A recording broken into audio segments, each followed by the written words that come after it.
सिरसा का एकमात्र रेजिडेंशियल व डे बोर्डिंग स्कूल, जहां पर आपके बच्चे की शिक्षा, खेल एवं कंपटीशन की तैयारी एक साथ हो रही है। कक्षा 3 से हॉस्टल शुरू।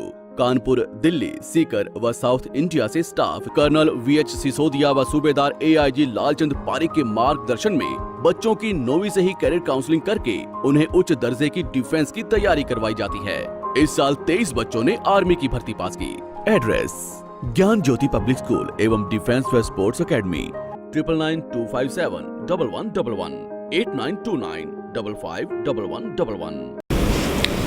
नमस्कार, स्वागत आपका के हरियाणा पे। मैं हूं आपके साथ रमेश जाखड़। इससे पहले मैंने आपको एक वीडियो दिखाया था कि गोवंश के अंदर लंपी वायरस जो है वो लगातार कहर बरपा रहा है। तो ऐसे में गौशाला संघ और गौ सेवा आयोग पे तमाम सवाल मैंने उठाए थे कि आखिर वो लोग कहाँ गए जो छोटी सी घटना पे भी इतना बड़ा बवंडर खड़ा किया करते थे।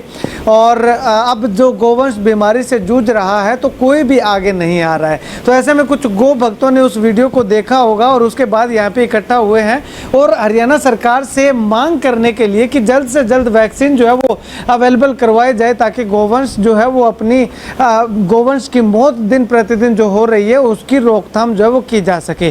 तो ऐसे में कुछ गौ सेवा आयोग से या यूँ कहूँ कि गो सेवा संघ से कुछ साथी हैं, वो भी हमारे साथ यहाँ पे मौजूद है। उनसे भी बातचीत करेंगे कि आखिर वो आने वाले समय में क्या कुछ कदम उठाएंगे। सबसे पहले शर्मा जी हैं जो कि प्रदेश कार्यकारिणी के सदस्य हैं और पूर्व में जिला अध्यक्ष भी रह चुके हैं। इनसे बातचीत करते हैं। शर्मा जी, आप क्या कुछ कहना चाहेंगे? अब तक जो है वो सरकार ना तो वैक्सीन बना पाई है और ना ही किसी तरह की रोकथाम करने में इस पे सफल हो पाई है। देखिए, जहाँ तक सरकार का सवाल है, अब मेरी उम्र 82 साल है और मैं 60 साल का था ना, तब रिटायर होके आया तो इस गौ सेवा में जुड़ा था। उसके बाद में हमने अनेकों सरकारें भी आई हैं, हमारे संगठन जो हैं रोते चिल्लाते रहे हैं, लेकिन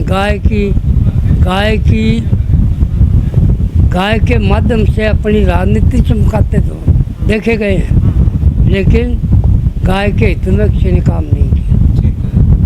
और अब आज हम जो इकट्ठा हुए हैं, अब तो बहुत बड़ी समस्या है जो ये बीमारी आई है अचानक गोधन पर।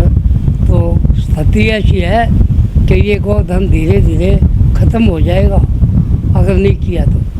लेकिन समझ में नहीं आता कि अभी तक बहुत दिनों से हो गए, अभी तक जो है वो गांव में वैक्सीन पहुंची नहीं है। तो क्या सरकार से हमारी ये अपील है कि क्या पशुधन मर जाएगा, उसके बाद इशू होगी क्या वैक्सीन है?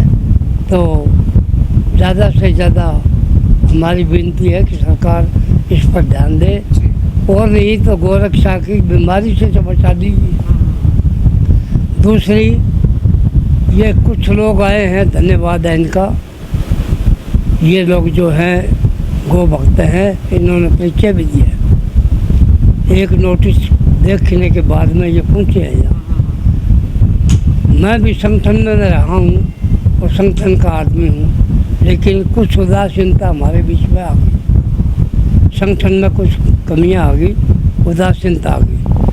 मेरी कर जोड़ प्रार्थना है, गो भक्तों, गाय की रक्षा के लिए संगठन को एक करो।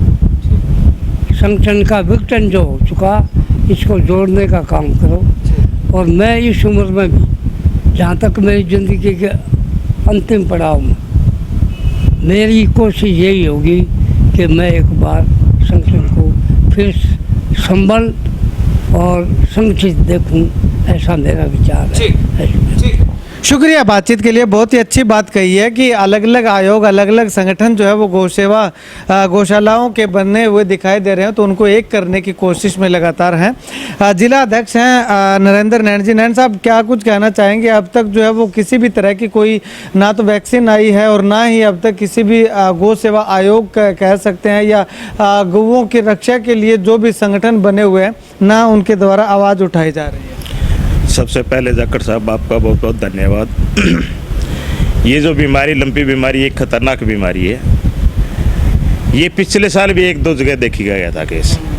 अगर सरकार सचेत रहती तो इसको पहले से इसकी वैक्सीनेशन तैयार कर लेती है। जैसे ये कोरोना आया था उसी प्रकार से ये बीमारी ये पिछले साल भी कई पशुओं में देखी गई थी, तब भी थोड़ी चर्चा चली थी, पिछली बार तो प्रकोप कम था जिससे रह गई। तो सरकार को ये सोचना चाहिए भाई ये एक वायरस जैसे कोरोना वायरस है इसी तरह ये फैल रही है, तो सरकार को वैक्सीनेशन पहले तैयार करनी चाहिए थी।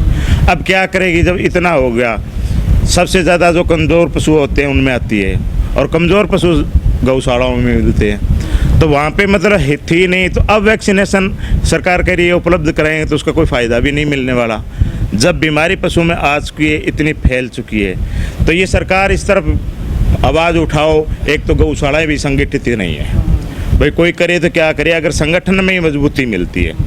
तो एक तो मैं आपके माध्यम से सरकार से ये अपील करूँगा कि भी एक तो जो जितने भी ये जैसे बाहर से राजस्थान से पंजाब की तरफ से जो पशु आ रहे हैं उनमें बहुत ज़्यादा बीमारी है, उस ये संक्रमण की बीमारी है उसी से ज़्यादा है। इनको एक बार 15 दिन के लिए 20 दिन के लिए रोकथाम लगाई जाए, भाई आप अपने एरिया में रहो, इधर उधर मत घूमो। दूसरा ये वैक्सीनेशन है तो उसका जल्दी से जल्दी इंतज़ाम करवाए। जो पशु बच्चों में अगर उनमें वैक्सीनेशन हो जाती है तो शायद ये बीमारी आगे ना फैले। और आपके मीडिया के माध्यम से अब 4 आदमी हैं वो क्या कर सकते हैं, अगर संगठन मजबूत हो तो हम सरकार को यहाँ पे ला सकते हैं, अपने पास हर जगह झुका सकते हैं। ये चाहिए बीमारी के वैक्सीनेशन की बात हो, ये हम पहले करवा सकते हैं भी आप हर चीज़ की वैक्सीनेशन टाइम पे करवाओ। कई गौशालाओं में तो जैसे ऐसे वहाँ पर डॉक्टर ही नहीं पहुँचते, वही गौशाला वाले करते हैं, वो पहुँचते इसलिए नहीं कि सरकार का कोई दबाव नहीं है, और कई गौशालाओं में वो नहीं पहुँचते तो वहाँ दिक्कतें आती हैं। तो आपके माध्यम से सभी गौशाला जितनी भी सिरसा जिला की गौशाला है उनसे मैं ये अपील करूँगा वो सारे इकट्ठे होके एक संगठन बनाए और मजबूत संगठन बनाए, उसके आवाज़ उठाएं तो सरकार तो क्या किसी को भी झुका सकते हैं। चलिए शुक्रिया बातचीत के लिए। चलिए अभी जांदू साहब भी हमारे साथ मौजूद है, ये भी प्रदेश कार्यकारिणी में शामिल है। जांदू साहब, कब तक का समय जो है वो आप अगर बात करें तो कब तक आने वाले समय के अंदर आप बात करें तो क्या आपका प्रयास रहेगा ताकि वैक्सीनेशन जल्द से जल्द हो जाए और इस वायरस का जो है वो निदान जो है वो पशुओं को? धन्यवाद जाखड़ साहब, आपके माध्यम से मैं सरकार को यही कहूँगा कि जल्द से जल्द इस बीमारी का छुटकारा पाने के लिए सरकार है वैक्सीनेशन दे और जो भी बीमार पशु हैं उनका दवाई वगैरह का इलाज दिया जाए। पशुओं की जो दवाइयाँ हैं वो बहुत महंगी है, गौशाला अफोर्ड करने में बड़ी मुश्किल में है। अभी मैंने इधर बणी वगैरह कई गाँव में देखा है और सर्वे किया है कि कम से कम 20, 25 और 30% तक गौशालों में बीमारी आ चुकी है।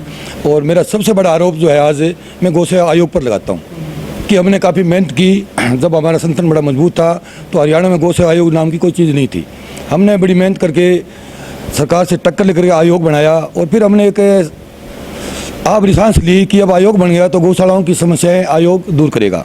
तो आयोग बनाने से हमें कोई फ़ायदा नहीं हुआ। आज मैं आयोग पर आरोप लगाता हूं कि क्या उनको पता नहीं है। आज आपके मीडिया के थ्रू और चैनलों के थ्रू इस लंपी बीमारी का प्रचार हो रहा है, तो आज तक सिरसा जिला के अंदर 140 गौशालाएँ रजिस्टर्ड है, 5-7 अनरजिस्टर्ड है। आज तक आयोग का कोई आदमी सिरसा जिला के अंदर नहीं आया। क्या उनका फर्ज नहीं बनता है?